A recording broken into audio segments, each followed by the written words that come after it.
শুয়ে শুয়ে শুধু ভাবছিলাম আজকের ঘটনাগুলো। মনে মনে বারবার সেই রিমির মিষ্টি কণ্ঠস্বর বেজে উঠছিল আমার কানে।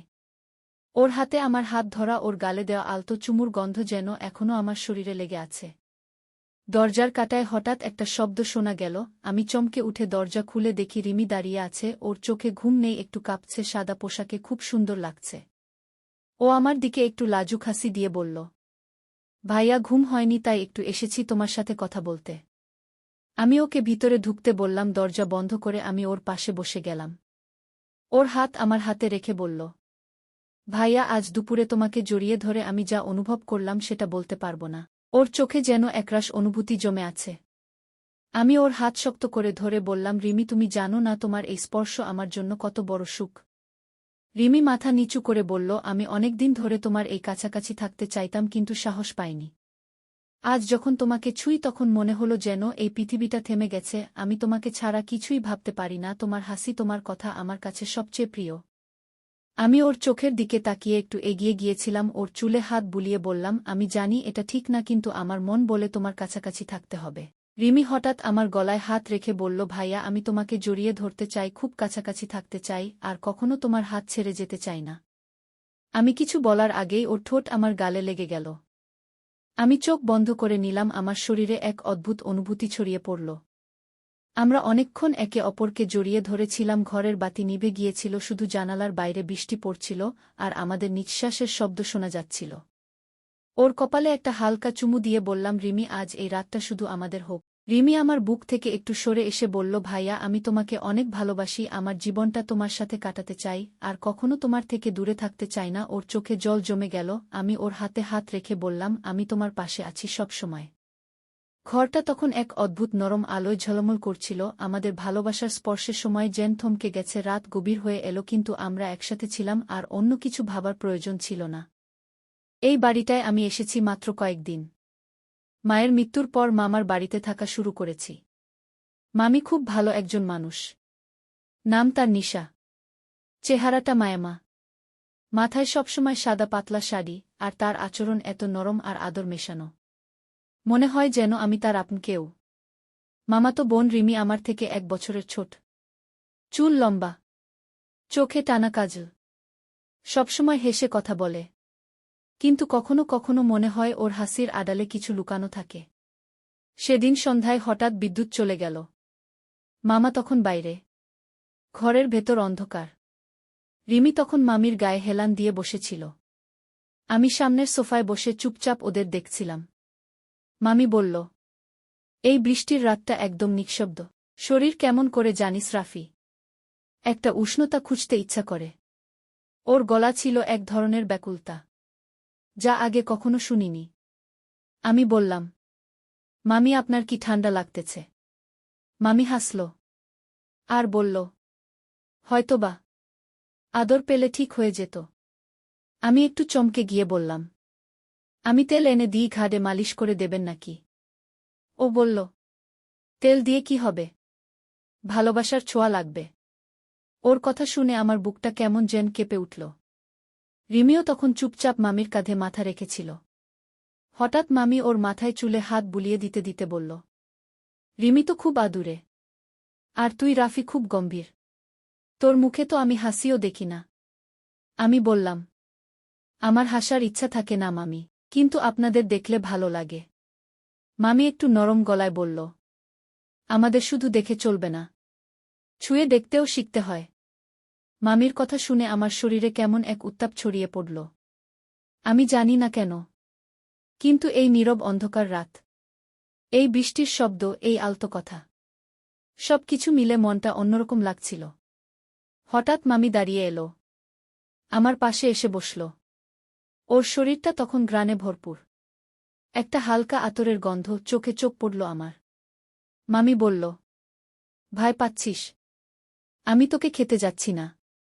আমি না বলতে গিয়েও কিছু বললাম না। ও হাত বাড়িয়ে আমার গালে হাত রাখল। ঠান্ডা আঙুল, কিন্তু ছোঁয়াটা ছিল খুবই উষ্ণ। রিমি তখনও দূর থেকে তাকিয়েছিল। ও কিছু বলছিল না, শুধু চোখ দিয়ে কি যেন বোঝাতে চাইছিল। মামি বলল, তুই একা মানুষ। এখানে তোকে ভালোবাসার কেউ নেই, তাই না? আমি মাথা নিচু করে থাকলাম। ও বলল, ভয় নেই, আমি তোকে ছায়া হয়ে আগলে রাখব। এই কথা বলেই ও আমাকে জড়িয়ে ধরল। একটা নরম আলতো জড়িয়ে ধরা, যা কোনোদিন পাইনি আমি। ওর বুকের মধ্যে মাথা রাখতেই যেন মনে হল সারা পৃথিবীটা থেমে গেছে।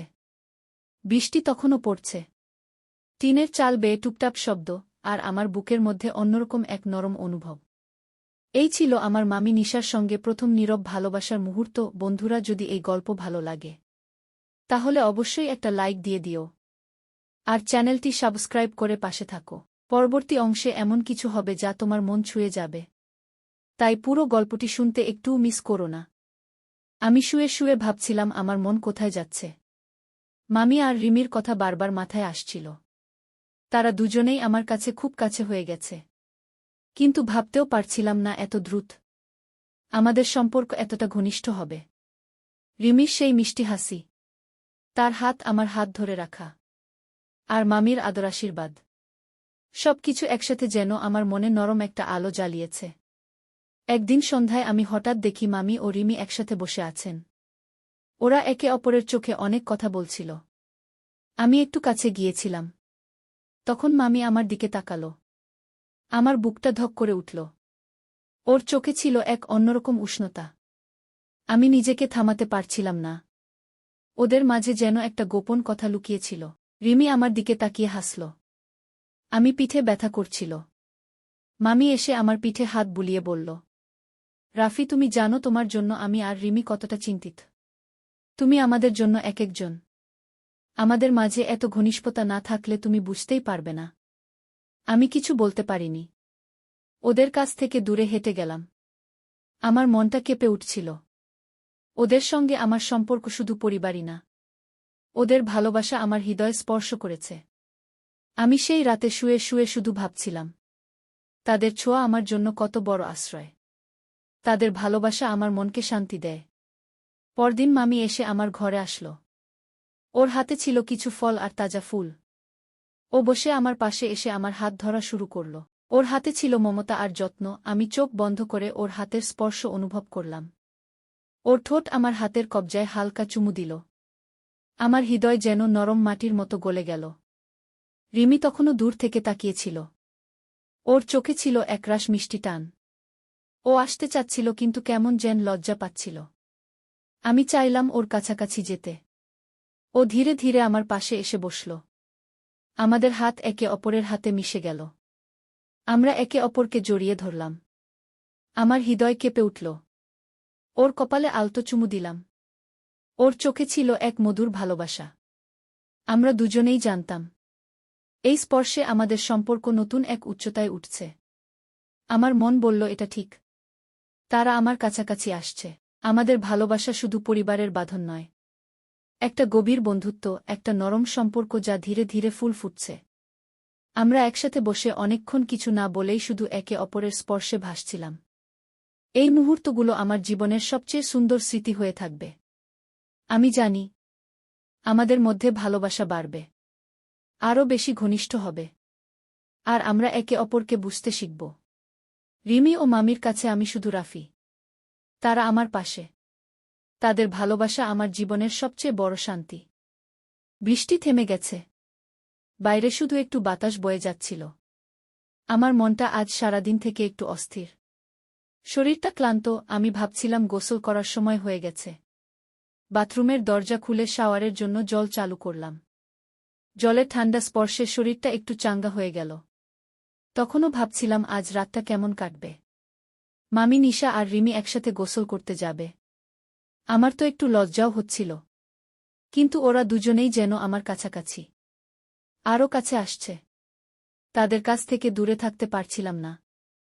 মনে হচ্ছিল ওদের মধ্যে একটা অদ্ভুত সম্পর্ক গড়ে উঠছে। আমি জানতাম রাতটা যেন অন্যরকম হবে। রিমি তখন বাথরুমের সামনে এসে দাঁড়াল। সাদা পায়জামা পরে, চুল ভিজে একটু ঝলমল করছে। ওর চোখে মিষ্টি হাসি। আমার দিকে তাকিয়ে বলল, ভাইজা, তুই তো চল আমার পাশে বস। আমার গলা কিছুটা কাঁপছিল। আমি একটু লাজুক হয়ে বললাম, কি করব এখানে বসে? ও একটু এগিয়ে এসে হাতটা আমার হাতে দিল। স্পর্শটা ছিল নরম আর শান্তিদায়ক। আমি ওর হাত শক্ত করে ধরে বললাম, রিমি, তুই আজ আমার জন্য অনেক বড় সুখ। তোর এই স্পর্শ মনে একটা আলোর ঝলক আনল। ওর চোখে তখন গভীর অনুভূতি।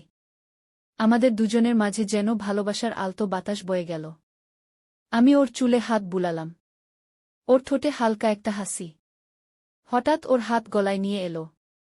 আমাকে জড়িয়ে ধরল। আমি ওকে আঁকড়ে ধরে আবার ওর ঠোঁটে হালকা চুমু দিলাম। আমাদের নিঃশ্বাস এক হয়ে মিশে যাচ্ছিল।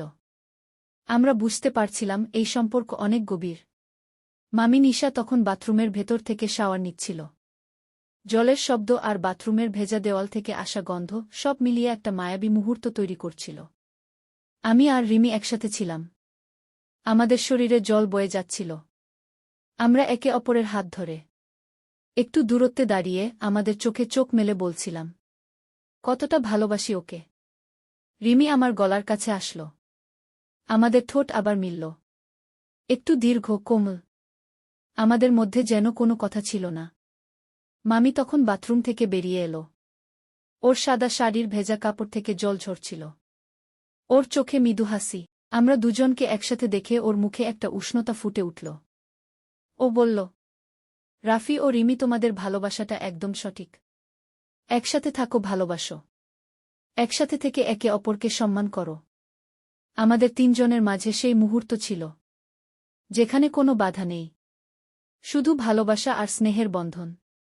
আমরা সবাই একে অপরকে জড়িয়ে ধরলাম। আমাদের স্পর্শে একটা অদ্ভুত আরাম, একটা নতুন সূচনা। বাথরুম থেকে ঝরানো জল আমাদের গায়ে ঝরছিল। আমাদের শরীরের মধ্যে একরাশ ভালোবাসা প্রবাহিত হচ্ছিল। আমরা একসাথে দাঁড়িয়ে ঘনিষ্ঠতা আর ভালোবাসার মাঝে হারিয়ে যাচ্ছিলাম। আমার হাত ছিল রিমির পিঠে। ওর হাত ছিল আমার গলায়। আমরা একে অপরকে দেখছিলাম। শুধু চোখেই কথা হচ্ছিল। রিমি হঠাৎ আমার গালে হালকা একটা চুমু দিল। আমি চোখ বন্ধ করে নিলাম। আমাদের শরীর কাঁপছিল। একটু তৃষ্ণা অনুভব করছিলাম। আমরা একসাথে গোসল করে আমাদের সম্পর্কের গভীরতা বুঝলাম। আমাদের ভালোবাসা শুধু কথা নয়, একটা শারীরিক ও মানসিক বন্ধন। সেই রাতের অন্ধকারে, বাথরুমের ছোট ঘরে, আমাদের ভালোবাসা আলতো হাওয়ার মতো ছড়িয়ে পড়ল। আমাদের হৃদয়গুলো স্পন্দিত হল। আমাদের নিঃশ্বাস মিলল। আমরা একে অপরের গরম ছোঁয়ায় শান্তি পেলাম। রিমি আবার আমাকে জড়িয়ে ধরল। আমিও ওকে শক্ত করে আঁকড়ে ধরলাম। আমাদের কপালে হালকা চুমু দিলাম। আমাদের ভালোবাসা যেন নদীর মতো অবিরত প্রবাহিত হয়েছিল। আর কেউ আমাদের মাঝে ঢুকতে পারবে না। সেই রাতটা আমার জীবনের একটা সুন্দর স্মৃতি হয়ে থাকবে, যেখানে আমি বুঝেছি ভালোবাসা শুধু রক্তের সম্পর্ক নয়, একটা পরিবারের মতো অনুভব। রিমি আর আমি একসঙ্গে বসেছিলাম, মামি নিশার কথা ভাবছিলাম, ওর ভালোলাগা আর আশ্বাসে মনটা আরেকটু শক্ত হয়ে গেল। আমরা দুজনেই জানতাম এই ভালোবাসা শুধু অনুভূতি নয়, একটা শক্ত বন্ধন যা সময়ের স্রোতেও কখনো দুর্বল হবে না। রিমি আমার হাতে হাত দিল। আমি ওর চোখে চোখ রেখে বললাম, তুই আমার জীবনের সবচেয়ে কাছের মানুষ, আমাদের ভালোবাসা সবার আগে থাকবে। ওর ঠোঁটে হালকা হাসি ছড়ালো। আমরা একে অপরকে ভালোবেসে এই সম্পর্কের গভীরতায় ডুব দিলাম। হঠাৎ মামি নিশা এসে আমাদের কাছে বসল। ওর চোখে উষ্ণতা আর ভালোবাসার দীপ্তি ছিল। আমরা তিনজন মিলে বসে গল্প করতে শুরু করলাম। পৃথিবীর সব দুঃখকষ্ট যেন দূরে সরে গিয়েছিল। মামি বলল, তোমাদের এই ভালোবাসা রক্ষা করো, একসঙ্গে থাকো আর সব সময় একে অপরকে সম্মান করো। এই পরিবারের বন্ধন যেন অটুট থাকে। রিমি আর আমি একসঙ্গে মাথা ঝুঁকিয়ে চুপচাপ থাকলাম। আমাদের হৃদয়ে একটা গভীর শান্তি নেমে এলো। রাত্রি গভীর হল। ঘুম আসার আগে আমরা একসঙ্গে হাত ধরি, এই মুহূর্তগুলো মনে রেখে আমাদের ভালোবাসার গল্প যেন অবিরাম বয়ে চলে। পরদিন সকালে সূর্যের কিরণ যখন ঘরে ঢুকল, আমরা সবাই নতুন স্বপ্ন নিয়ে জেগে উঠলাম। ভালোবাসা আর স্নেহের মধ্যে আমরা পথ চলতে থাকব সব সময় একসঙ্গে। গল্পের এই শেষ অধ্যায়ে আমাদের ভালোবাসার সুর শেষ হয়নি, বরং শুরু হয়েছে এক নতুন যাত্রার, যেখানে বাধা নয়, শুধু হৃদয়ের গভীরতা আর বিশ্বাস। এই ভালোবাসা দিয়ে আমরা জীবন সাজাবো, একসঙ্গে থাকব, একসঙ্গে হাসব, একসঙ্গে বেঁচে থাকব। এভাবেই শেষ হলো আমাদের গল্প, ভালোবাসা, সম্মান আর পরিবারের বন্ধনে ভরা। তোমাদের সবাইকে ধন্যবাদ এই গল্পটি পড়ার জন্য। ভালো থেকো, ভালোবাসো এবং সবসময় সত্যের পথে চলো।